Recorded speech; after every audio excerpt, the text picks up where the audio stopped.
2 కొరింథీయులకు రాసినటువంటి పత్రిక 7వ అధ్యాయంలో 10వ వచనము మనము చదువుకుందాం. దైవ చిత్తానుసారమైన మనస్సు, చిత్తానుసారమైన దుఃఖము రక్షణార్థమైన మారు మనస్సును కలుగు చేయును. ఈ మారు మనస్సు దుఃఖమును పుట్టించదు, అయితే లోక సంబంధమైన దుఃఖము మరణమును కలుగు చేయును. దైవ చిత్తానుసారమైన దుఃఖము రక్షణార్థమైన మారు మనస్సును కలుగ చేయును. ఈ మారు మనస్సు దుఃఖమును పుట్టించదు, అయితే లోక సంబంధమైన దుఃఖము మరణమును కలుగ చేయును. ప్రియ దైవజనమా, మనము ఈ లోకంలో జీవిస్తూ ఉండగా ఎన్నో రీతులలో ఎన్నో విధములైనటువంటి దుఃఖము మనల్ని ఆవరిస్తూ ఉంటున్నది. ఈ లోకంలో దుఃఖం లేని వారు ఎవరునూ లేనిది. అందరూ కూడా ఏదో విధంలో మనము దుఃఖమును అనుభవిస్తున్నాము, చింతలు కలిగి ఉన్నాము. అందుచేతనే పేతురు అపోస్తలుడు అంటున్నాడు, దేన్ని కూర్చి చింతించక. ఇవన్నీ మన ప్రభు అయినటువంటి యేసుక్రీస్తు అన్నాడు, చింతపడకుడి. చింతించుట వలన ఎవరైనా ఒక మూరను పొడిగించలేరు. కనుక నా ప్రియమైన దైవజనమా, ఈ దినంలో మనము చూడబోయేటువంటి విషయం ఏంటంటే, 2 విధములైన దుఃఖమును కూర్చి పరిశుద్ధ పౌలు గారు కొరింథీ సంఘములకు వ్రాస్తూ ఉన్నాడు. దైవ చిత్తానుసారమైనటువంటి దుఃఖము, అలాగే ఈ లోక సంబంధమైన దుఃఖము. దైవ చిత్తానుసారమైనటువంటి దుఃఖము ఏమి చేస్తూ ఉన్నది అంటే, అది మారు మనస్సును కలగ చేస్తూ ఉన్నది. లౌకిక దుఃఖమైతే మరణమును కలగ చేస్తూ ఉన్నట్లుగా కొరింథీ సంఘమునకు పరిశుద్ధ పౌలు గారు రాస్తూ ఉన్నారు. మనందరికీ బాగుగా తెలిసినటువంటి వ్యక్తి ఎవరంటే బాప్తిసమిచ్చి యోహాను. బాప్తిసమిచ్చి యోహాను వచ్చిన వెంటనే ఆయన పలికినటువంటి మొదటి మాటను నేను చదివినప్పుడు అందరూ కూడా గమనించుకుందాం. దాన్ని గురించి మత్తయి సువార్త 3వ అధ్యాయంలో 2వ వచనం. మత్తయి సువార్త 3లో 2వ వచనము. పరలోక రాజ్యము సమీపించి ఉన్నది, మారు మనసు పొందుడని యూదయ అరణ్యములలో ప్రకటించుచుండెను. ప్రభు మార్గం సిద్ధపరచుడి, ఆయన త్రోవలను సరళము చేయుడని అరణ్యంలో కేక వేయను ఒకటి శబ్దము అని ప్రవక్త అయిన యెషయా ద్వారా చెప్పబడిన వాడితడే. యాక్చువల్లీ తమిళ్లో ఇలాగ ఉంటుంది, మనం తిరుముగల్ పరలోక రాజ్యం సమీపమాయి ఇరుకున్నది. అదే తెలుగులో పరలోక రాజ్యం సమీపించి ఉన్నది, మారు మనసు పొందుడని వ్రాయబడి ఉన్నది. అనగా తెలుగులో వారు అనువదించి ఉన్నారు. కాకపోతే యోహాను, బాప్తిసమిచ్చి యోహాను మొట్టమొదట పలికినటువంటి మాట ఏంటంటే, మారు మనసు పొందుడి. అయ్యా, ఈవెన్ మన ప్రభు అయినటువంటి యేసుక్రీస్తు 4వ అధ్యాయంలో 17వ వచనంలో ఏమంటున్నాడో దయచేసి గమనించండి. పరలోక రాజ్యము సమీపించి ఉన్నది కనుక మారు మనసు పొందుడి అని చెప్పుచు ప్రకటింప మొదలు పెట్టాను. యేసు గలిలయ సముద్ర అప్పటి నుండి యేసు పరలోక రాజ్యం సమీపించి ఉన్నది కనుక మారు మనసు పొందుడి అని చెప్పుచు ప్రకటింప మొదలు పెట్టను. బాప్తిసమిచ్చి యోహాను యొక్క మొదటి మాట ఏమిటి? మారు మనసు పొందుడి. నా ప్రభు అయినటువంటి యేసుక్రీస్తు పలికేటువంటి మొదటి మాట ఏమిటంటే, మారు మనసు పొందుడి. పరిశుద్ధ పౌలు గారు అన్నారు, దైవ చిత్తానుసారమైనటువంటి దుఃఖం అనున్నది మారు మనస్సును కలగ చేయును. లౌకిక దుఃఖమైతే మరణమును కలగ చేయును. అయితే నేను ఉదహరించినటువంటి ఇద్దరు కూడా బాప్తిసం ఇచ్చి యోహాను, అలాగే మన ప్రభు అయినటువంటి యేసుక్రీస్తు పలికేటువంటి మొదటి పదజాలం ఏంటో తెలుసా అండి? మారు మనసు పొందుడి. ఎందుకంటే పాపపు జీతము మరణము. అయితే ఎలాంటి దుఃఖం మనం కలిగి ఉండాలి? దైవ చిత్తానుసారమైనటువంటి తలంపు, లేకపోతే ఆ యొక్క దుఃఖము కలిగి ఉండాలి. మారు మనస్సునకు తగినటువంటి దుఃఖం ఒకటి ఉన్నది, మరణమును తీసుకొచ్చేటువంటి దుఃఖము మరొకటి ఉన్నది. అయితే ప్రియమైనటువంటి దేవచనమా, ఇక్కడ పౌలు గారు అంటున్నారు, దైవ చిత్తానుసారమైనటువంటి దుఃఖం అనున్నది మారు మనస్సును కలగజేస్తున్నది అనేసి అంటున్నారే. అయితే పాపపు జీతము మరణము. ఏదైనా తోటలో జరిగినటువంటి కార్యం ఏమిటి? మరణము అనున్నది కలిగినదా? శరీర మరణమా అని మీరు అడిగినట్లయితే శరీర మరణం కాగా ఆత్మానుసారమైనటువంటి మరణం కలిగినారు. యెహోవా దేవుడు ఆదామునకు ఇచ్చినటువంటి ఆజ్ఞ ఏమిటి? నీవు ఆ పండును తిను దినమున చచ్చేయవు. అలాగే హవ్వ తిన్నది, తన యొక్క భర్తకు ఇచ్చినది, ఇద్దరు కూడా తిన్నారు. తిన్న తర్వాత వారికి ఏమైంది? వారి కన్నులు తెరువబడినవి. ఏంటి? దేవుడు అన్నాడు మీరు చచ్చేదరని, కానీ ఏమైపోయిందండి? వారి కన్నులు తెరవబడుచున్నది. హలో, ఎక్కడ చావు జరిగినది? శరీర ప్రకారంగా బాగున్నారు, కానీ ఆత్మానుసారమైనటువంటి మరణం అనేది కలిగినది.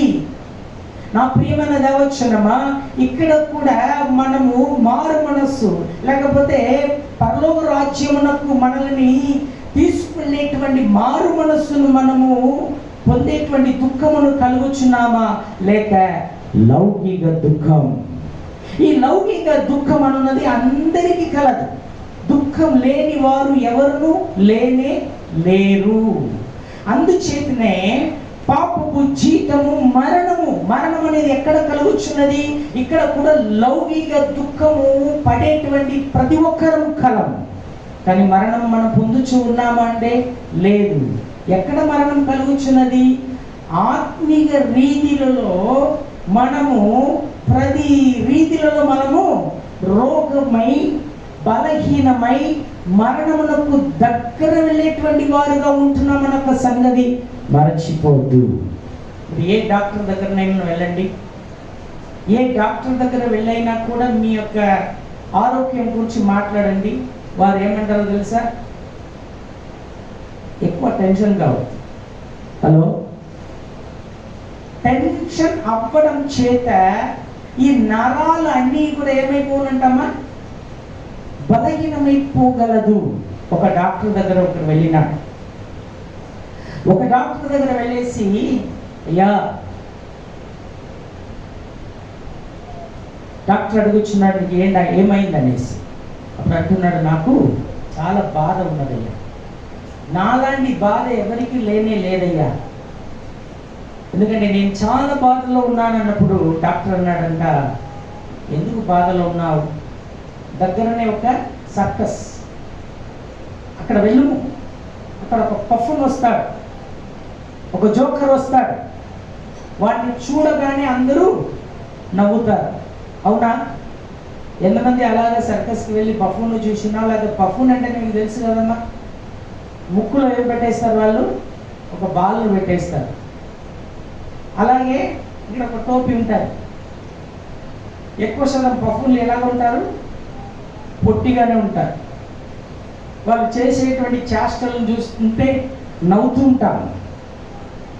అయితే ఆ డాక్టర్ గారు అన్నారు, సర్కస్కు వెళ్ళుము, అక్కడ అక్కడ బఫూన్ కనబడతాడు, లేకపోతే బఫూన్ వస్తాడు, వాడిని చూచినట్లయితే మీ యొక్క బాధలన్నీ పోతాయి, నీకు చింతలు ఉండవు అన్నప్పుడు ఆయన కన్నీరు కారుస్తూ అన్నాడంట, అయ్యా నేనైనా ఆ యొక్క బఫూన్, నేనే అందరినీ నవ్వుపిస్తున్నటువంటి జోకర్, అందరినీ నవ్వుపిస్తున్నాను, కానీ నాలో నెమ్మది లేదు, నాలో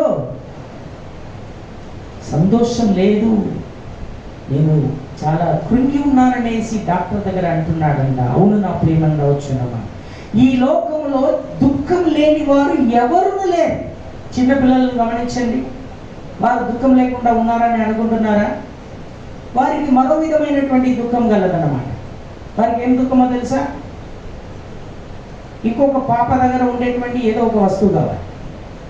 హలో,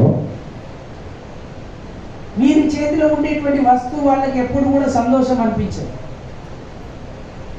వీరి దగ్గర ఉంటాయి కానీ ఎప్పుడు కూడా పరులు, ఇతరులు.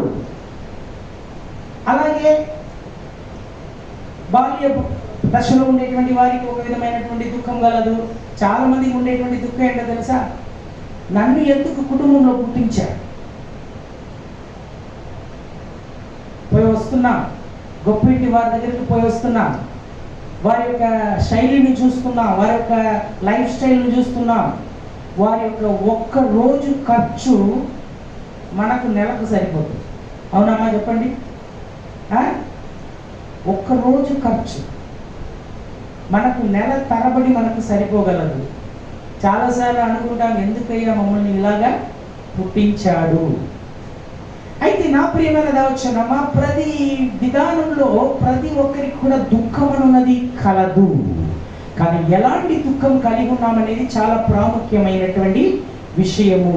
అందుచేతనే మారు మనస్సు, దానికి తగినటువంటి లేక దైవ చిత్తానుసారమైనటువంటి లేక దేవుడు కోరేటువంటి అది ఏమీ కలగ చేయనట. అందుచేతనే రోమా పత్రికకారుడు 8:1 ఇలాగ చక్కగా ఆయన వ్రాసి ఉన్నాడు. దయచేసి గమనించండి. రోమా 8:1. కాబట్టి ఇప్పుడు క్రీస్తునందు ఉన్న వారికి ఏ శిక్షా విధియు లేదు. క్రీస్తు యేసు నందు ఉన్న వారికి ఏ శిక్షా విధియు లేదు. నేను మరణము గురించి ఆల్రెడీ మీకు నేను చెప్పడం జరిగినది. పాపపు జీతం మరణం. మరణం అనేది ఎక్కడ జరుగుతున్నది? ఆత్మీయ రీతిలో జరుగుతున్నది. అయ్యా, ఈ లోకంలో మరణము అనేది మనం ఒకవేళ మనము పరిగణించినట్లయితే శరీర మరణం కాదు, ఆత్మీయ మరణం అనగా రెండవ మరణమైనటువంటి అగ్నిగుండము. క్రీస్తు యేసు లేని పక్షమున ఒకడు మారు మనస్సు కలుగుతున్నాడంటే ఆ మారు మనస్సు అతన్ని క్రీస్తు వైపు నడిపిస్తున్నది. ఆ మారు మనస్సు హృదయంలో పశ్చాత్తాపం కలుగుచూ ఉన్నది. ఎవరైనా తప్పు చేసిన ఎడల, ఒకనాడు చిన్న కుమారుడు తన తండ్రి ఇంటి నుండి దూరం వెళ్ళిపోయినాడు. జరిగినటువంటి కార్యం ఏమిటి? సమస్తమును పోగొట్టుకున్నాడు. కానీ హృదయంలో పశ్చాత్తాపం కలుగుచూ ఉన్నది. తండ్రి ఇంటిని కూర్చి ఆయన తలస్తూ ఉన్నాడు. నేను ఒక పూట ఆహారం కొరకు ఇంతగా నేను బాధపడుతున్నానే, నా తండ్రి ఇంట పని వాళ్ళు కూడా తిని తృప్తి పొందుచున్నారనే పశ్చాత్తాపము హృదయంలో కలిగినప్పుడు వెంటనే అంటున్నాడు, నేను లేచి నా తండ్రి ఇంటికి వెళ్ళేదను. అవును నా ప్రియమైన వచ్చేదమ్మా, మారు మనసు అనున్నది మనలో ప్రభువైన యేసు క్రీస్తునొద్దకు నడిపిస్తూ ఉన్నది. అదే రోమ పత్రికకారుడు అంటున్నాడు, కాబట్టి ఇప్పుడు క్రీస్తు యేసు నందు ఉన్న వారికి ఏ శిక్షా విధియు లేదు.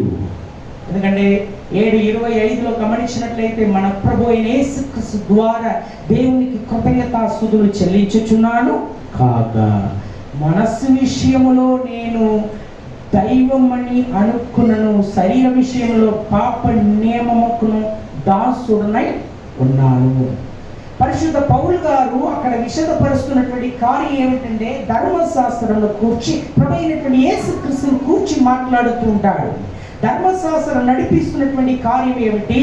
అలాగే ప్రభు అయినటువంటి యేసు క్రీస్తు కృప నడిపిస్తున్నటువంటి కార్యం ఏమిటి వివరిస్తూ అంటాడు, క్రీస్తు యేసు నందు ఉన్న వారికి ఏ శిక్షా విధియు లేదు.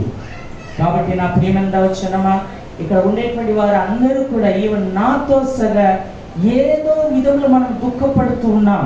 కానీ ఎలాంటి దుఃఖం కలిగి ఉన్నామనేది చాలా ప్రాముఖ్యమైనటువంటి విషయము. ఇప్పుడు పరిశుద్ధ గ్రంథంలో కొందరు దుఃఖపడినటువంటి విషయమును మనం ధ్యానిస్తూ వారి ద్వారా మనం నేర్చుకునేటువంటి సత్యమును ఒకసారిగా మనం గ్రహించుదాం. మొట్టమొదట దుఃఖము అనబడినటువంటి పదజాలము బైబిల్ గ్రంథంలో ఎక్కడ వస్తుంది అని మీరు అడిగినట్లయితే ఆదికాండము 21వ అధ్యాయంలో 11, 12 వచనము. ఆదికాండము 21లో 11, 12 వచనములు. అతని కుమారుని బట్టి ఆ మాట అబ్రహామునకు మిక్కిలి దుఃఖం కలుగజేశాను. అయితే దేవుడు ఆ చిన్నవాడిని బట్టి నీ దాసిని బట్టి నీవు దుఃఖపడవద్దు, శారా నీతో చెప్పు ప్రతి విషయంలోనూ ఆమె మాట వినుము. ఇస్సాకు వలన అయినది ఏది సంతానం అనుకుంటును. హలో, మొట్టమొదట పరిశుద్ధ గ్రంథంలో దుఃఖము అనబడినటువంటి మాట ఏమని పలుకుచున్నదో దయచేసి గమనించండి. అతని కుమారుని పట్టి ఆ మాట అబ్రహామునకు మిక్కిలి దుఃఖమును కలగచేసెను. ఎంత విచిత్రంగా ఉన్నదో గమనించండి. కుటుంబమును కూర్చున్నటువంటి దుఃఖం. ఎందుకంటే యెహోవా దేవుడు కుటుంబమునకు చాలా ప్రాముఖ్యత ఇచ్చాడు. కుటుంబం పరిశుద్ధంగా పవిత్రతతో ఉండాలనేది ఆదామును సృష్టించాడు ఒక్కడిగా. ఆదాము ప్రక్కట ఎముకలో నుంచి హవ్వను సృష్టించి వారిని దీవించాడు. మీరు ఫలించి అభివృద్ధి చెంది భూలోకమును నింపండి అనేసి. దయచేసి నాతో కూడా ఉండండి. యెహోవా దేవుడు కుటుంబములకు చాలా ప్రాముఖ్యత ఇస్తున్నాడు. తదుపరి ప్రభు అయినటువంటి యేసుక్రీస్తు తన యొక్క సేవను ఎక్కడ ప్రారంభించాడని మీరు అడిగినట్లయితే కానా ఊరిలో కుటుంబంలో ప్రవేశపెట్టబోచున్నటువంటి ఒక వివాహ ఇంటిని ఆయన సన్మానించి తన పరిచర్యను మొదలుపెట్టినాడు. అలాగే కుటుంబం అనున్నది ఈ దుఃఖము అనబడినటువంటి విషయములకు వచ్చినప్పుడు కుటుంబమును కూర్చున్నటువంటి దుఃఖము మొట్టమొదట బైబిల్ గ్రంథంలో రాయబడి ఉన్నది. అది ఎలాగ రాయబడి ఉన్నది? కుమారుని పట్టి ఆ మాట అబ్రహామునికి మిక్కిలి దుఃఖమును కలగచేసెను. ఈ దినాల్లో ప్రతి ఒక్క కుటుంబంలోకి వెళ్ళండి. ఈ యొక్క పసిప్రాయం చాలా బాగుంది. పసిప్రాయంలో వారు పలుకుచున్నటువంటి మాటలు గమనించండి. వారు మాట్లాడేటువంటి ఆ యొక్క పసి మాటలు మనము వినేటప్పుడు చాలా ఆనందముగా ఉంటుంది. పెరుగుతూ వస్తున్నారు. పెరుగుతూ వచ్చేటప్పుడు వాళ్ళకు స్కూల్ కానీ ఏ స్కూల్లో వేద్దామనేసి అలాంటి దుఃఖం మనకు కలుగుతున్నది, కానీ వాళ్ళు బాగానే ఉంటారు. ఇంకా కొంచెం ముందుకు వెళ్ళండి. 10, 11 అప్పుడు వరకు వాళ్ళ గొంతు ఎలాగ ఉంటుంది? 10 వరకు ఎలా ఉంటుంది? ఎలా? నాకు అన్నం పెట్టమా అంటారు. కొంచెం 11, 12కు వచ్చేసరికి ఏమవుతుందో తెలుసా? అనబడినటువంటి మాట అమ్మా. ఎలా?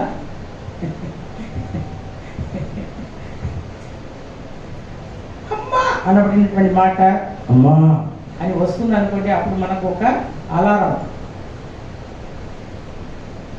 వాడు అపాయకరమైనటువంటి కట్టంలోనికి వెళ్తున్నాడు అనేది అపాయం. అది గొంతు మారేటప్పుడు వాళ్ళు అన్నీ మారుతాయి. అప్పుడు వరకు వాడిని పిలిపించి ఒరే నైనా వెళ్ళి దుకాణానికి వెళ్ళిరా అంటే ఓకే నైనా అని వెళ్తాడు. కానీ కొంచెం ఎదిగి వచ్చేసరికి ఒక 12, 13 ప్రాయం వచ్చిందనుకోండి, ఏ నానా వెళ్ళాలో చల్లని పంపించు. ఎప్పుడు అప్రాయం అన్నది అటువంటిది నా ప్రియమైన దావచ్చునమ్మా. నేను చింతిస్తున్నాను. ఎందుకంటే నా కళ్ళు ఎదుట కన్నీరు కార్చేటువంటి ఒక తండ్రి కాదు, ఆ తండ్రి అందరికీ బోధించేటువంటి వ్యక్తి. ఆ తండ్రి అనువారు అందరినీ ధైర్యపరిచేటువంటి వ్యక్తి. కానీ అదే తండ్రి తన యొక్క కుమారుని బట్టి కన్నీరు కార్చిన దృశ్యం నా కళ్ళారా చూచాను. అలాగే ప్రతి ఇంటికి వెళ్ళి చూడండి, ప్రతి ఒక్కరిలో కూడా యవ్వన పిల్లలను కూర్చున్నటువంటి దుఃఖము ప్రతి తల్లిదండ్రులకు కలదు. అదే కదా మనం ఇక్కడ అబ్రహాం విషయంలో గమనిస్తున్నాం. అతని కుమారుని పట్టి అబ్రహామునకు దుఃఖము కలిగినది. అవును నా ప్రియమంతా వచ్చిందమ్మా. ప్రతి ఇంటిలో జరిగేటువంటి కార్యమే ఆ దినము అబ్రహాం ఇంటిలో జరిగిన విషయము. మీరు నేను ఇలాంటి పరిస్థితులు మనము కలుగుచూ ఉన్నది. అయితే రెండవ విషయమునకు వచ్చినట్లయితే అబ్రహాము ఇక్కడ జరిగినటువంటి కార్యం ఏమిటి? అబ్రహాం యొక్క తొందరపాటు. 75వ సంవత్సరంలో అబ్రహామును పిలిచినాడు, అనగా అబ్రామును పిలిచినాడు దేవాది దేవుడు. అబ్రాము ఎవరు? బాబిలోని యొక్క ఆచారమును పాటించినటువంటి వ్యక్తి. అబ్రామును పిలిచినప్పుడు ఆయన బయలుదేరి వచ్చినాడు. అబ్రహాము దేవుని విశ్వాసించను ఉంటది కనుక ప్రియమంద వచ్చినమా, అబ్రామును పిలిచినప్పుడు ఆయన యొక్క మరి వృద్ధాప్యము పెరుగుతూ రావడం చేత సారా అంటున్నది, ఇక నా కడుపున పిల్లలు పుట్టరేమో, కావున నా దాసివైనటువంటి హాగారు ద్వారా నాకు సంతానమును కలగొచ్చేయమనేసి చెప్పడం ముందు సారానే. ఆ మాట చేత అబ్రాము ఏం చేసినాడు? హాగారును తన యొక్క భార్యగా చేసుకున్నాడు. తద్వారా ఆయన అబ్రహామునకు ఇస్మాయేల్ అనబడినటువంటి కుమారుణ్ణి జన్మింపజేస్తున్నది. దయచేసి గమనించండి, తప్పు ఎవరిది? సారా. సారా ఏమంటున్నది? నా కడుపున ఇంకా పిల్లలు పుట్టకపోవచ్చేమో, కావున దాసివైనటువంటి హాగారు ద్వారా నాకు సంతానం కలగనిమ్ము అనేసి ఆమె అడగడం చేత ఇస్మాయేల్ జన్మిస్తూ ఉన్నాడు. ఇప్పుడు 8వ వచనంలో గమనించినట్లయితే ఆ పిల్లవాడు పెరిగి పాలు విడిచెను. ఎవరిది? దేవాది దేవుడు వాగ్దానం ఇచ్చినటువంటి రీతిలో అబ్రహామును దేవుడు దర్శించి సారాయి ద్వారానే దేవుడు వాగ్దానపు కుమారుడు అయినటువంటి ఈసాకును దేవుడు ఇస్తున్నాడు. ఇప్పుడు ఆ ఈసాకు పిల్లవాడుగా ఉన్నప్పుడు పెరిగి పాలు విడిచెను. పిల్లవాడు పెరిగి పాలు విడిచెను. ఇంతవరకు ఏం చెప్పినా పిల్లలుగా ఉన్నప్పుడు మనకు బాధలు ఉండకపోవచ్చేమో, కానీ పెద్దవారు అయినప్పుడు నా ప్రియమంలో వచ్చిన పెద్దవారు అయినప్పుడు, కాకపోతే ఇక్కడ ఎవరి ద్వారా రాలేదు, ఈసాకు ద్వారా రాలేదు, అది ప్రాముఖ్యమైన విషయము. కానీ జరిగినటువంటి కార్యం ఏంటంటే ఆ యొక్క సన్నివేశం దయచేసి గమనించండి. ఆ పిల్లవాడు పెరిగి పాలు విడిచెను. ఈసాకు పాలు విడిచిన దినమందు అబ్రహాము గొప్ప విందు చేసెను. అప్పుడు అబ్రహామునకు అహితురాలు అయిన హాగారు కనిన కుమారుడు పరిహసించుట సారా చూచి ఇప్పుడు ఏమంటుంది? ఈ దాసిని దీని కుమారుని వెళ్ళకొట్టుము, ఈ దాసి కుమారుడు నా కుమారుడైన ఇస్సాకుతో వారసుడై ఉండడని అబ్రహాముతో అనెను. 11వ వచనం, అతని కుమారుని పట్టి. ఇప్పుడు ఏ కుమారుడు? హలో, ఇస్సాకు ద్వారానా, ఇస్మాయేల్ ద్వారానా? ఎవరి ద్వారా? ఇస్మాయేల్. ఆ కుమారుని బట్టి అబ్రహామునకు దుఃఖం ఏ కుమారుని బట్టి కలుగుచున్నది? ఇస్మాయేల్ ద్వారా. అంటే అర్థం ఏంటో తెలుసా? నా ప్రియమైన దేవచనమా, కుటుంబం, ఆ కుటుంబంలో 22:6 ప్రకారంగా మరి సొలొమోను అంటున్నాడు, బాలులను లేకపోతే పిల్లవాడిని నడిపించే వలసిన రీతిలో నడిపించుము, అప్పుడు వాడు వృద్ధాప్యమైనా కూడా. అంటే ఏంటో తెలుసా? బాల్య దశ, యవ్వన దశ, వృద్ధాప్యం. అనగా పిల్లలను నడిపించవలసినటువంటి రీతిలో మీరు నడిపించినట్లయితే, మనం నడిపించినట్లయితే, ఇప్పుడు ఎవరి ద్వారా అబ్రహామునకు దుఃఖం? ఇస్మాయేల్ ద్వారా, నాట్ ఇస్సాకు ద్వారా. అంటే అర్థం ఏంటో తెలుసా? నా ప్రియమైన దవచనమా, దేవుని యొక్క శిక్షణ రీతిలో దేవునికి భయపడుచు, దేవుని యొక్క మార్గంలో నడిపిస్తూ, ఆరాధనకును దేవునికును భక్తితో కూడినటువంటి విషయములలో ప్రాముఖ్యత ఇచ్చేటువంటి యవ్వనస్తులు ఈ దినములో కూడా తల్లిదండ్రులను సంతోషపెట్టువారుగా ఉన్నారు. హల్లెలూయా, హల్లెలూయా. ఒక్కటే అమ్మా, నథింగ్ బట్ ఒక్కటే, మాట వినుట.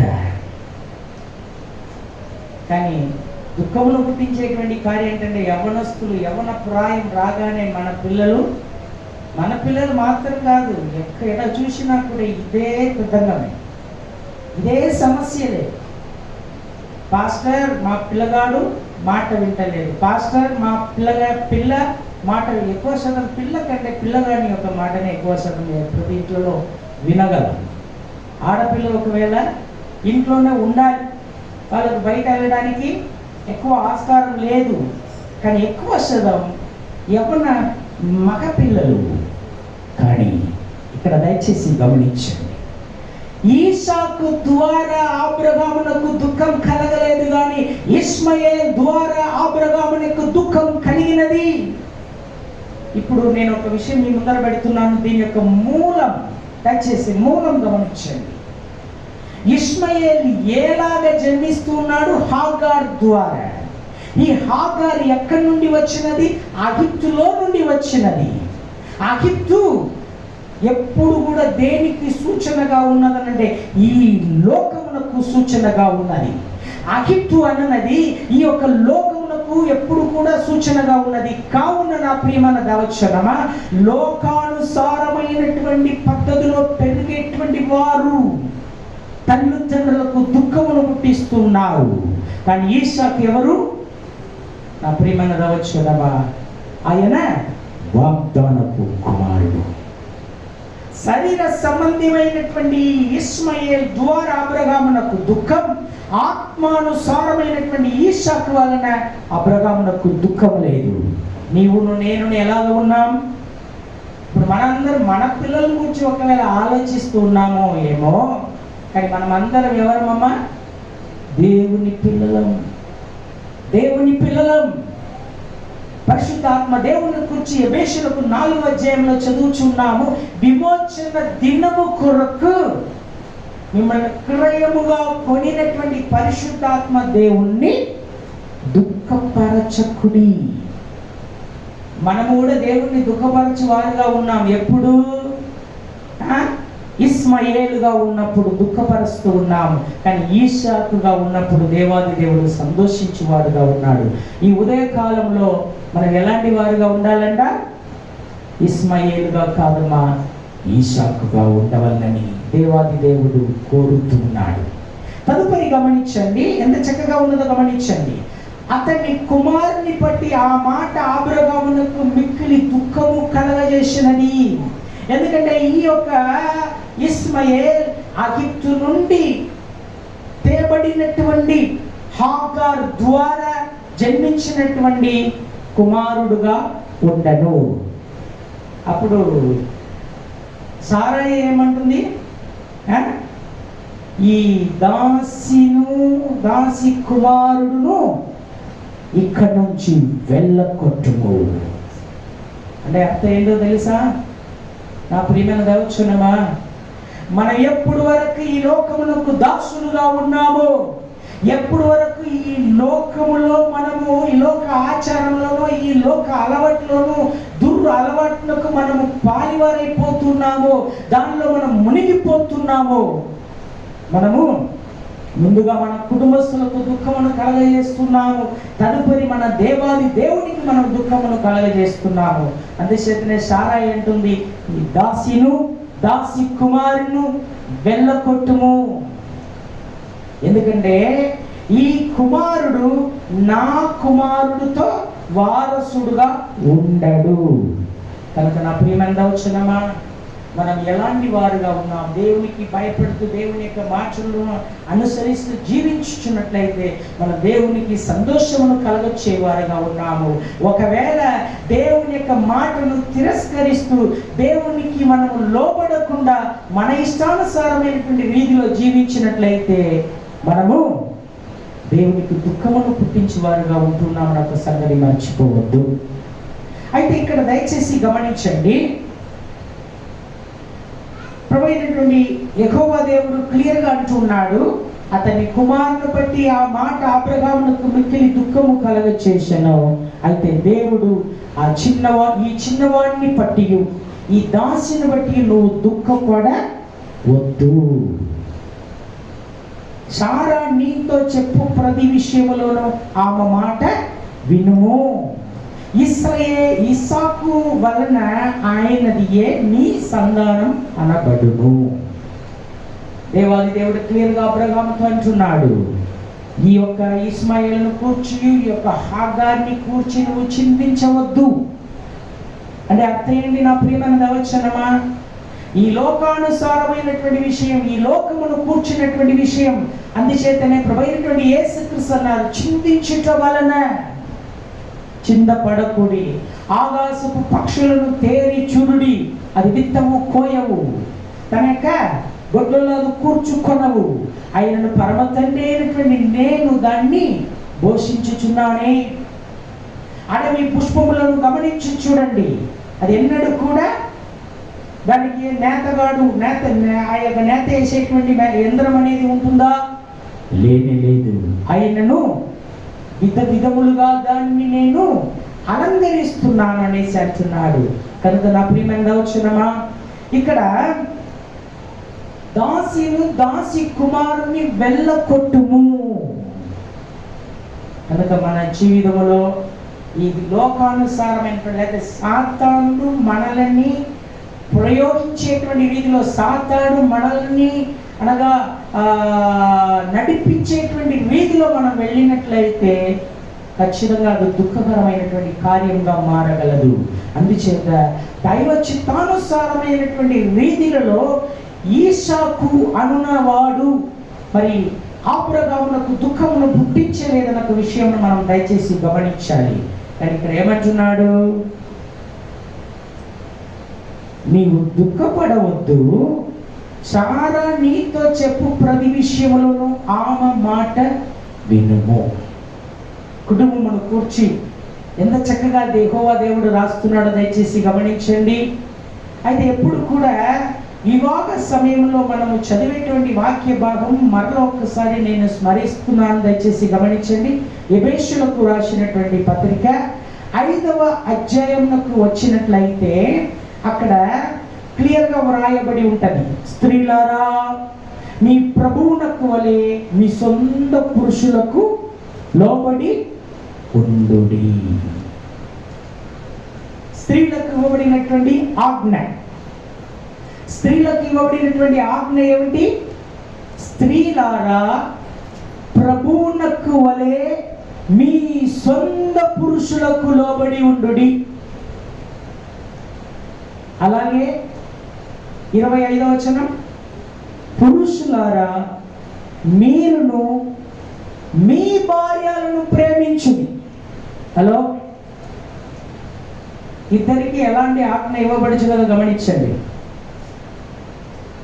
స్త్రీలారా మీ సొంత పురుషులకు లోబడి ఉండుడి. పురుషులారా మీ భార్యలను ప్రేమించుడు, అనగా మీ భార్యలను ప్రేమించుడు. పరిశుద్ధ పౌలు గారు నిజంగా పెళ్లి కానిటువంటి వారు, ఆయనకు వివాహం కాలేదు. వివాహం కాకున్నా కూడా ఆయన ఎంత అవగాహన కలిగి ఉన్నారో దయచేసి గమనించండి. సహజంగా ఏం జరుగుతుందో తెలుసా? స్త్రీలు భర్తతో మాట్లాడేటువంటి విధానం ఒక రీతిగా ఉంటుంది, ఇతరులతో మాట్లాడేటువంటి విధానం ఒక రీతిగా ఉంటుంది. మీరు దయచేసి ఎక్కడైనా గమనించండి. స్త్రీలు నన్ను తప్పుపెట్టవద్దు. భర్తతో మాట్లాడేటువంటి విధానం ఒక రీతిగా ఉంటుంది, ఇతరులతో మాట్లాడేటువంటి, అంటే నేను తప్పైనటువంటి రీతిలో చెప్పడం లేదు. హలో, మీరు ఎక్కడైనా గమనించుకోండి. వేరే వాళ్ళతో మాట్లాడేటప్పుడు వాళ్ళతో మనము అంత చనువు తీసుకొని మాట్లాడలేము. ఫస్ట్ థింగ్, చనువు తీసుకోలేము. చనువు తీస్తే ఇంకా ఎక్కడికో వెళ్ళిపోతుంది. హలో, కానీ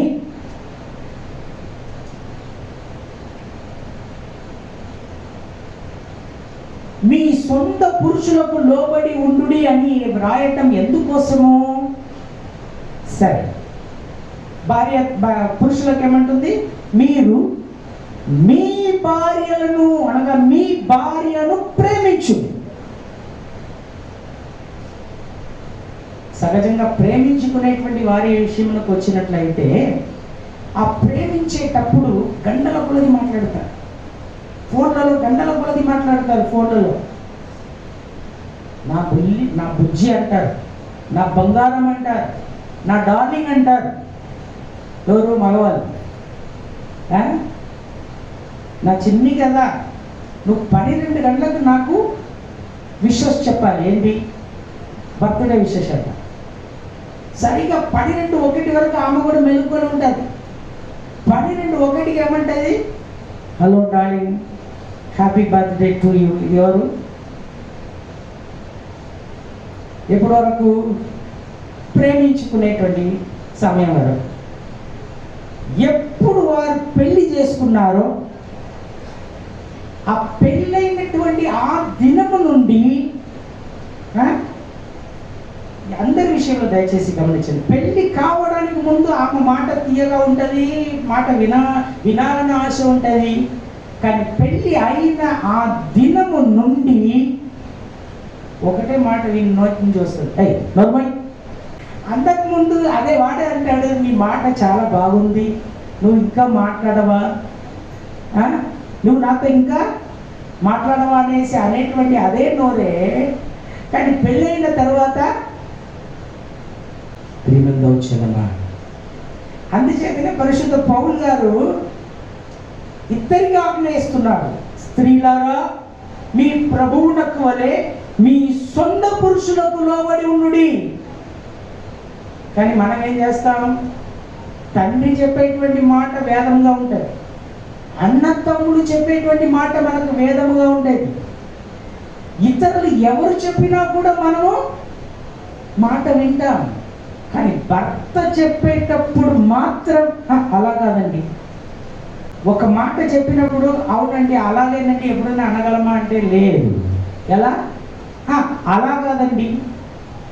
నా ప్రేమతో వచ్చినమా, కుటుంబం యొక్క ఆ యొక్క బండి ఎలాగా చక్కగా నడిపించగలమంటే కేవలం ఈ యొక్క సూత్రం లేకపోతే ఈ యొక్క ఆజ్ఞ పాటించినట్లయితే. సరే, ఆజ్ఞ అంటే ఏమిటి? రూల్స్ లేకపోతే చట్టం, పద్ధతి. మనకు ట్రాఫిక్ రూల్స్ ఉంటుంది, గమనించండి. ట్రాఫిక్ రూల్స్ ఎందుకోసము? ఇప్పుడు నా చేతిలో మన యవనస్తులకు కొంతమంది బైకులు ఉంటుంది. ఆ బైకులు ఎంత స్పీడ్ ఉంటుందో తెలుసా? 350 cc, 350 cc కూడా ఉంటుంది. అలాంటి బైక్ కలిగిన నేను లెఫ్ట్ హ్యాండ్ సైడ్లో వెళ్ళవలసిన వాడను, నేను రైట్ హ్యాండ్ సైడ్లో వెళ్తే ఏమవుతుందమ్మా? యాక్సిడెంటే జరగగలదు. కనుక నా ప్రియమని నవ్వుచున్నమ్మా, రూల్స్ ఎంత నిమిత్తముగా అంటే మన యొక్క బాగువు కొరకు, మన యొక్క మంచివి కొరకు. ఇంకొక మాట ఏంటో తెలుసా? ఆజ్ఞ అంటే ఏమిటి? ఆజ్ఞ ఎందుకు కొరకు? సహజముగా అవలంబించేటువంటి విషయం ఒక ఆజ్ఞ ఉండదు. సహజంగా అవలంబించేటువంటి అవి కొన్ని ఉన్నాయి తెలుసా? ఇలాంటి ఆజ్ఞ ఎక్కడైనా విన్నామా? అన్నం తినండి, స్నానం చేయండి ఆజ్ఞ ఉన్నదా? అలాగే ప్రియమైనటువంటి దేవచనమా, ఇలాంటి కొన్ని విషయాలు ఉన్నాయి. ఇవన్నీ కూడా సహజంగా జరిగేటువంటి కార్యమా, దానికి ఆజ్ఞ లేదు. కానీ ఆజ్ఞ అంటే ఏమిటి? సహజంగా అవలంబించడానికి కష్టతరమైనటువంటి కార్యమునకే ఆజ్ఞ అనున్నది దేవుడు ఇచ్చినాడు. ట్రాఫిక్ రూల్స్ కష్టతరమే అది.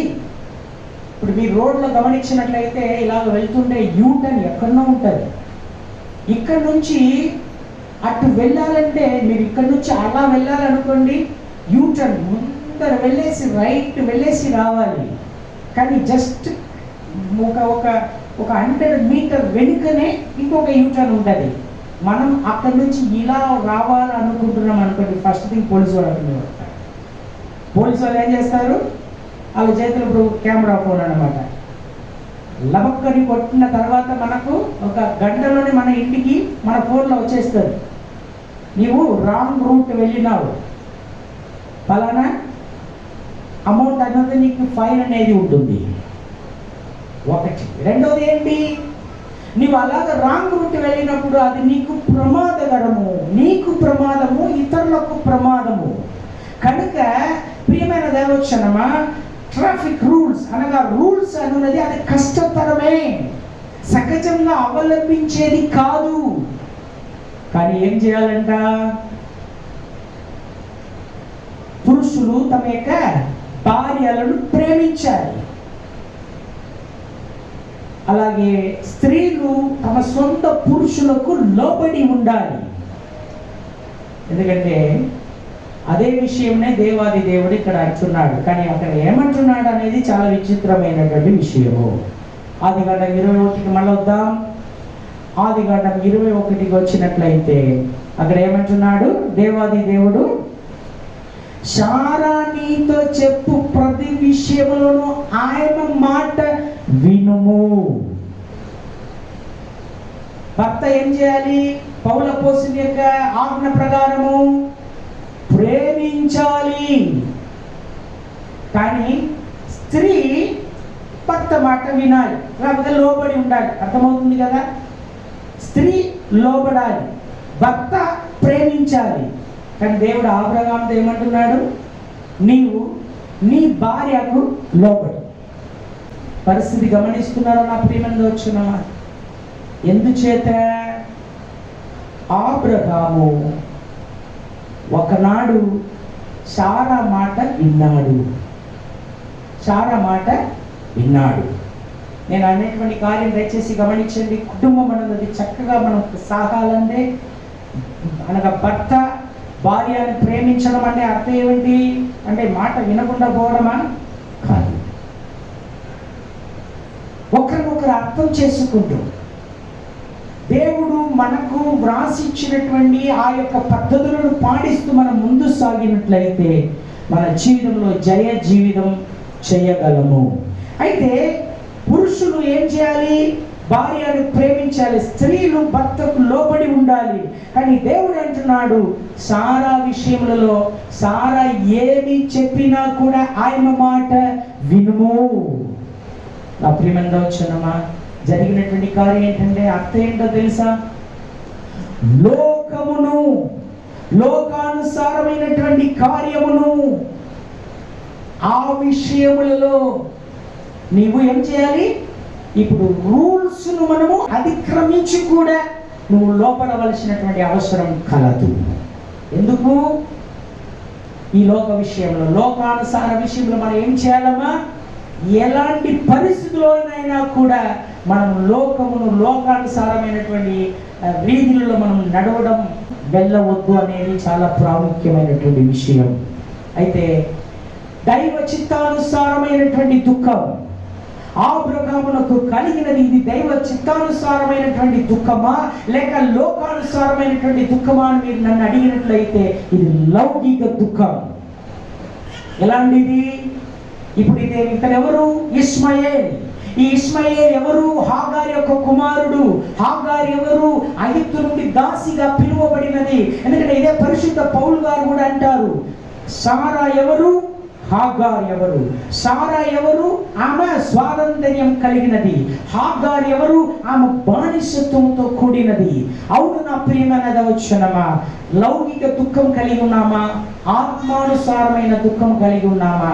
రెండవదిగా ఒకే ఒక దుఃఖమును కూర్చి నేను చదువుతూ కొంత ధ్యానిస్తూ నేను అందరూ కూడా నెహెమ్యా గ్రంథంలోకి వస్తాను. నెహెమ్యా గ్రంథంలో 2వ అధ్యాయంలో 1 నుండి 3 వరకు మనం చదువుకుందాం. నెహెమ్యా గ్రంథం 2వ అధ్యాయంలో 1 నుండి 3 వరకు మనం చదువుకుందాం. అటు తర్వాత అర్తహషస్త రాజు ఏలుబడి కాలంన 20వ సంవత్సరంలో నీసాను మాసమందు రాజు ద్రాక్షారసము త్రాగవలెనని చూచుండగా నేను ద్రాక్షారసము తీసుకుని రాజునకు అందించితిని. అంతకు పూర్వం నన్నెన్నడూ అతడు విచారముగా అతని ఎదుట విచారముగా ఉండలేదు. కాగా రాజు, నీకు వ్యాధి లేదు కదా, నీ ముఖము విచారముగా ఉన్నదేమి, నీ హృదయ దుఃఖము చేతనే అది కలిగినదని నాతో అనగా, నేను మిగుల భయపడి, రాజు చిరంజీవిగాక, నా పితరుల సమాధులుండు పట్టణములు పాడైపోయి దాని గుమ్మములు అగ్ని చేత కాల్చబడి ఉండగా నాకు దుఃఖము లేకపోనా అని రాజుతో అంటిని. ప్రియమైన దైవజనమా, ఇక్కడ చదువు వినబడినటువంటి వాక్య భాగము ఎవరితో సంబంధించినదండి? నెహెమ్యా అనబడినటువంటి ఒక వ్యక్తితో సంబంధించినది. నెహెమ్యా ఇప్పుడు ఎక్కడ ఉన్నాడు? అర్తషష్ట రాజు ఏలుబడి కాలమున 20వ సంవత్సరమున నీసాను మాసమునందు రాజునకు ద్రాక్షరసమును అందించేటువంటి ఒక వ్యక్తిగా ఉన్నాడు. ఇప్పుడు నెహెమ్యా ఎవరు? ఆయన ఎక్కడ ఉంటున్నాడంటే దేవుని యొక్క దేశమైనటువంటి ఇశ్రాయేల్ దేశము నుండి వారు బానిసలుగా తీసుకోబడినటువంటి వారుగా ఉన్నారు. అలాగ బానిసంగా తేబడినటువంటి వారిలో ఒకడు నెహెమ్యా. ఇప్పుడు నెహెమ్యా అన్య దేశంలో ఉన్నాడు. రాజునకు పానీయమును అందించేటువంటి వాడుగా ఉన్నాడు. అంటే పానీయమును అందించేటువంటి వారు ఎలాంటి వారో తెలుసా? లేకపోతే వారు ఎలాంటి ఒక ధన్యత కలిగి ఉంటారో తెలుసా? వారు త్రాగేటువంటి పానీయమైనా తినేటువంటి ఆహారమైనా కూడా ముందు వీరు రుచి చూడాలి. అది ఎంతటిదైనా ఎలాంటిదైనా. రాజు ఒక ఆహారం మనందరికీ బాగుగా తెలుసు, చాలా విశిష్టమైనటువంటి ఆహారం కలదు.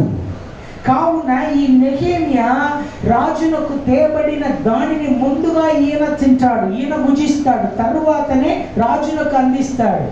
అది బట్టి కాకుండా రాజు ఎద్దు ఉన్నాడు కాబట్టి ఏ చింత ఆయనకు లేదు, ఆయనకి ఎలాంటి తక్కువ అయి ఉండదు. ఇలాంటి పరిస్థితుల్లో నెహెమ్యా దుఃఖ ముఖముతో కనబడుతున్నాడు. దుఃఖ ముఖముతో కనబడుతున్నాడు. కారణం ఏంటో తెలుసా? మీరు 1వ అధ్యాయంలో గమనించినట్లయితే నా ప్రియమైనటువంటి దైవజనమా, ఇప్పుడు మనందరూ కూడా చదువుచున్నాం, దయచేసి గమనించండి. నా సహోదరులలో హననియా ఒక్కడును యూదులలో కొందరును వచ్చి, వీరు ఎక్కడి నుండి వస్తున్నారు? యెరూషలేం దేశం నుండి వస్తున్నారు. చెర పట్టబడిన శేషమును తప్పించుకొనిన యూదులను కూర్చియు యెరూషలేమును కూర్చి నేను వారిని అడగగా, వారు చెర పట్టబడిన వారిలో శేషించిన వారు ఆ దేశంలో బహుగా శ్రమను నిందను పొందుచు ఉన్నారు. మరియు యెరూషలేము యొక్క ప్రాకారము పడద్రోయపడినది, దాని గుమ్మములు అగ్ని చేత కాల్చబడినదని నాతో చెప్పిరి.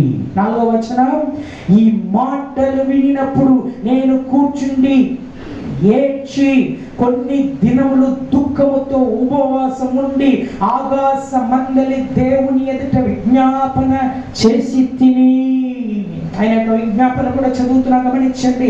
ఆకాశమందున్న దేవా యెహోవా, భయంకరుడైన గొప్ప దేవా, నిన్ను ప్రేమించి నీ ఆజ్ఞలను అనుసరించి నడుచు వారిని కటాక్షించి వారితో నిబంధనను స్థిరపరచువాడా, నీ చెవి యొక్కి నీ నేత్రములను తెరచి నీ సన్నిధిని దివారాత్రము నీ దాసులైన ఇశ్రాయేలు పక్షముగా నేను చేయు ప్రార్థన అంగీకరించుము.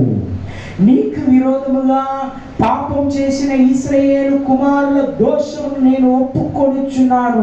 నేను నా తండ్రి ఇంటి వారు పాపం చేసి ఉన్నాము.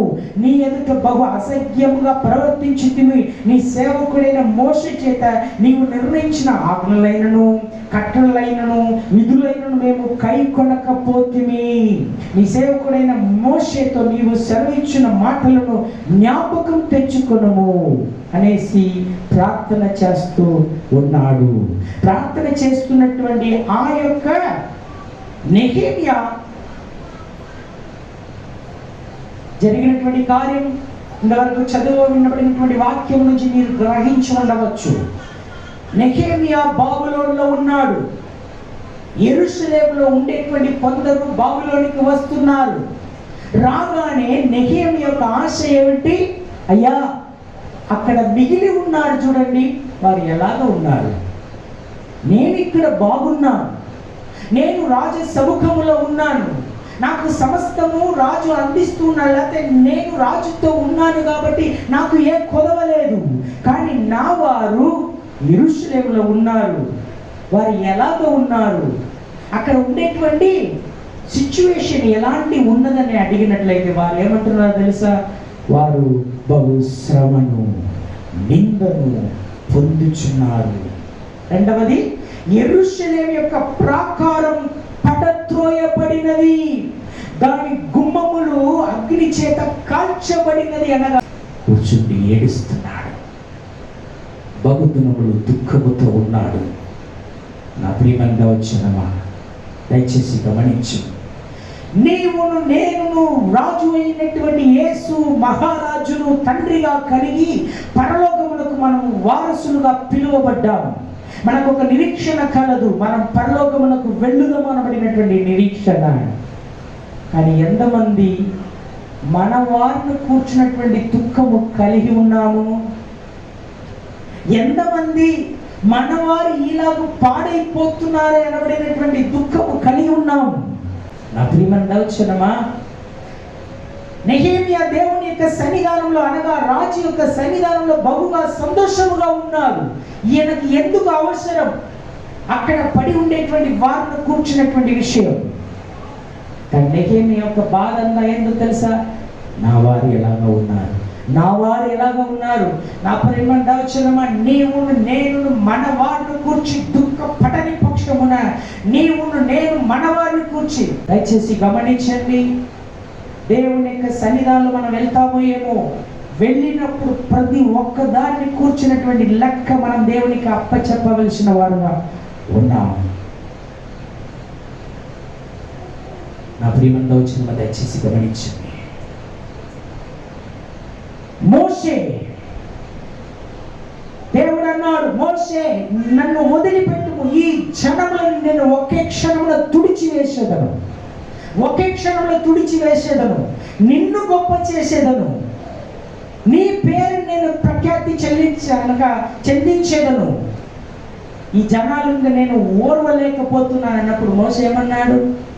వద్దయ్యా, వద్దయ్యా, దీని కొరగా నీవు ఆ బిడ్డలందరినీ కూడా, ఆ ప్రజలందరినీ కూడా ఐగుప్తు దేశం నుండి తీసుకొచ్చినావు. అలాగే నువ్వు తీసుకురావడం చేత నీవు ఒకవేళ ఈ యొక్క అరణ్యంలో వారిని నిర్మూలన చేసినట్లయితే నీ పేరేమైపోవును, నిన్ను కూర్చి ఇతరులు ఏమనేదరు, నీ నామమునకు అపకీర్తి కలుగునే. ఎందుకంటే ఈ దేవుడు చేతకాని దేవుడుగా ఉండి ఇశ్రాయేలీయులను నడిపించలేనటువంటి పరిస్థితిలో నిర్మూలన చేసినాడనేసి నీకు అవమహిమ వచ్చును కదా ప్రభువా. కావున నా పేరును అందరూ కూడా గమనించు, నా పేరును కావాలంటే జీవ గ్రంథము నుండి తీసివేయము, కానీ ఆ ప్రజలను క్షమించుము. నా ప్రియమైన వచ్చేదమ్మా, మోషే యొక్క భావం ఏంటో తెలుసా?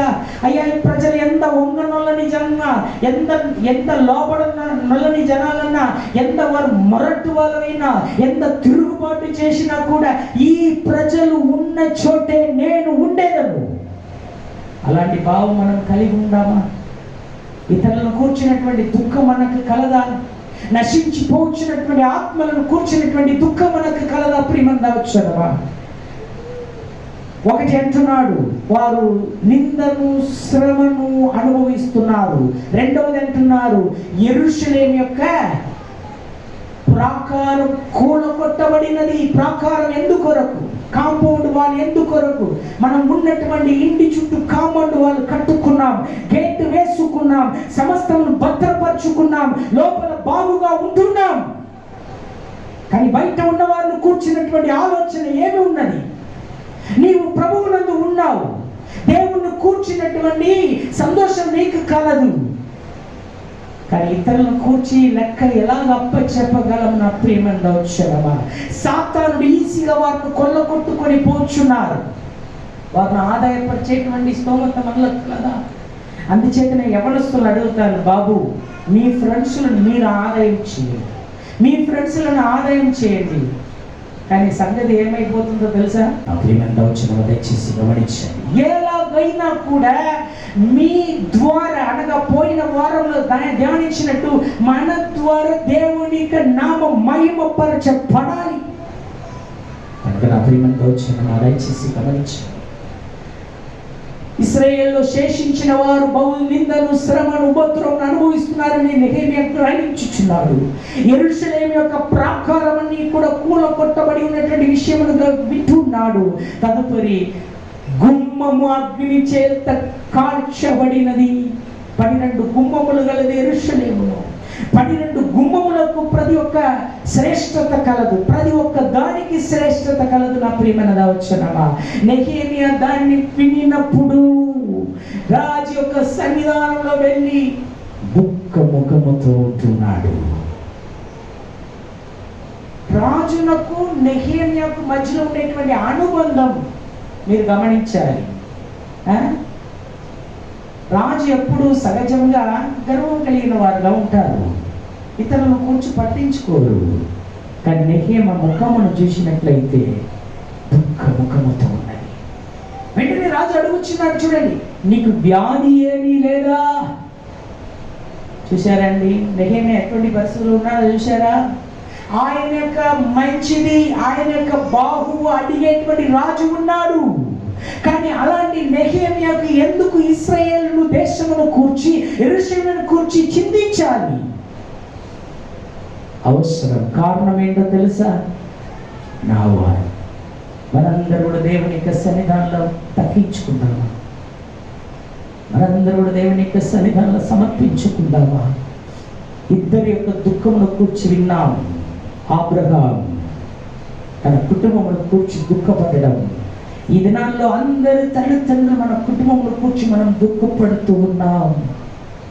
చేయవలసిన కార్యములు చేసినట్లయితే ఆ దుఃఖం నుంచి మనకు విముక్తి కలదు. రెండవదిగా దైవ చిత్తానుసారమైనటువంటి దుఃఖం నెహెమ్యా కలిగి ఉండను. తన దేశంలో కూర్చి, తన పట్టణంలో కూర్చి, తన వారిని కూర్చునేటువంటి దుఃఖము కలిగి ఉండను. కాబట్టి మీరు వెనకటి దినాల్లో, వెనకటి సమయంలో గమనించినట్లయితే నెహెమ్యా దేవుని యొక్క సన్నిధానమునకు వెళ్ళి, దేవుని యొక్క పట్టణమునకు వెళ్ళి కూలగొట్టబడినటువంటి ప్రాకారమును మరల కట్టడానికి ఎన్నో ఎన్నో ఎన్నో ప్రయత్నం చేస్తాడు, ఎన్నో పోరాడుతాడు, కట్టి ముగించును. అక్కడ కూడా నలుగురు శత్రువులు లేస్తారు, వారు ఎగతాళి చేస్తారు. వీరు కట్టేటువంటి గోడ మీద నక్కలు వెళ్ళినా కూడా కూలిపోవును. నెహెమ్యా ఎలాగ వెళ్ళి యెరూషలేము చుట్టూ ఉండేటువంటి ప్రాకారమును కట్టగలిగినాడో అలాంటి కట్టగలము అనబడినటువంటి ధైర్యం మాకు కలదు. కట్టగలిగినాడు. మనమందరూ కూడా కలిసి కట్టుదాం. నెహెమ్యా మాత్రం కట్టలేదు. నెహెమ్యాతో పాటు ఒక చేతున ఆయుధములను పట్టుకున్నారు, ఒక చేతున పనిముట్లను పట్టుకున్నారు. నీవు నేను ఎలాంటి పరిస్థితిలో ఉన్నావో తెలుసా? నా ప్రియమంతా వచ్చినవా? దేవుని కొరకు మనందరూ కూడా కలిసి కట్టుదాం. పాడైపోయి ఉండేటువంటి ప్రాకారమును మనము తిరిగి కట్టుదాం. కూల్చబడినటువంటి, కాల్చబడినటువంటి గుమ్మములను తిరిగి కట్టుదాం. సంఘము నిర్మాణం కొరకు, రాజ్య విస్తీర్ణ కొరకు మనం కలిసి పోరాడదాం.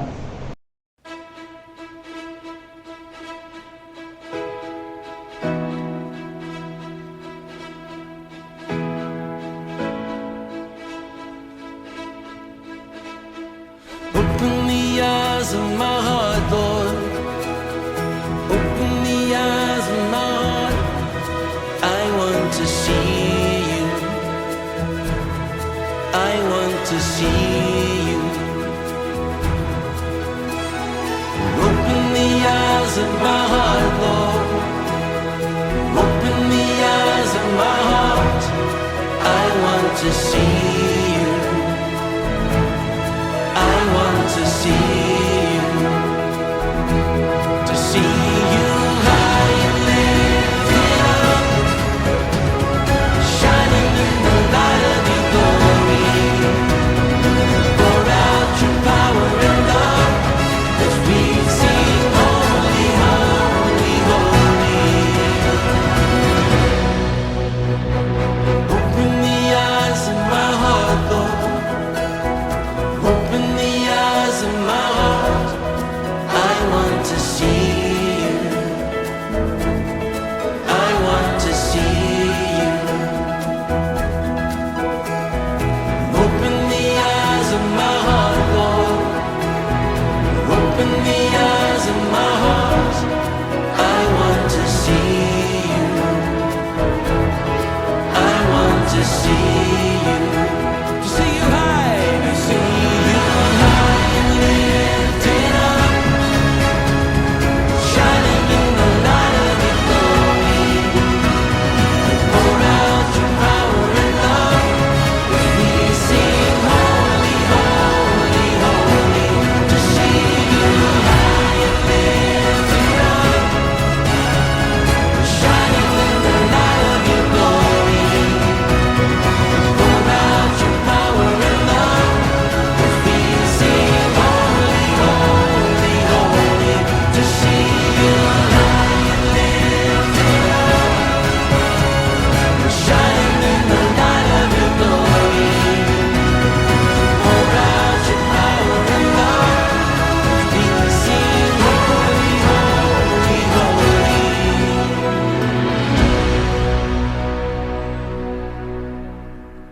Holy, holy, holy.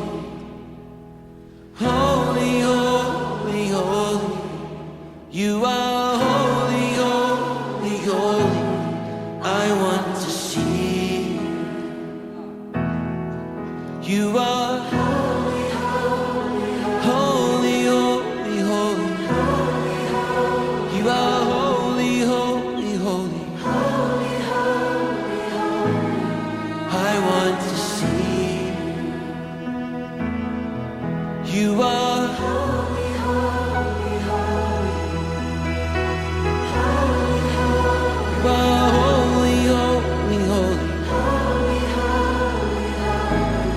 I want to see you. Holy, holy, holy, holy. You are holy. Holy, holy, holy. I